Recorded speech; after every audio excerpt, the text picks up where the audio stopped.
Um, what does Calcutta mean to me? It's quite interesting that my husband has had a long, many decades love affair with the city of Calcutta. In fact, the first city I traveled with him was Calcutta. Mr. Raghurai, and I think this is one place where he says, that he says, "Itna culture hai is city mein that even when he walks the street, people come and touch his feet." Where in the country would photography be appreciated than Calcutta? Now, this tells us a lot about the culture, the people of the city. Now, my coming in and out of the city has been once I came with the Ministry of Finance looking at the Mint. Another time I came, there was a bid for the conservation of the Esplanade, and so we went and saw the governor's, the house. Another time I came, I went to the Howrah Bridge and went across to the Belur Mud. Now, every time I have come to the city, there has been something new to experience. And then, of course, as a Punjabi, what does Bengal mean? For me, when I think of Bengal, I think of, I saw a large etching. I mean, of course, I went to Murshidabad at one point and I came across this whole, the Battle of Plassey, the site of 1757. The first area that fell to the East India Company, and then the last was Punjab. And the glory of, the glorious, the most, the contribution of the Punjabis and the Bengalis to the freedom movement. And for me, Bengal, Calcutta is up there, pulsating with culture, pulsating with a certain personality.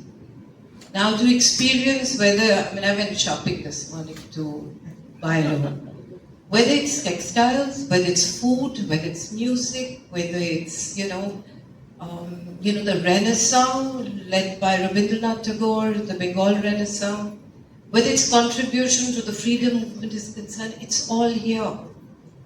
And how do you experience it? Other than reading, which only, when people have access to all of that.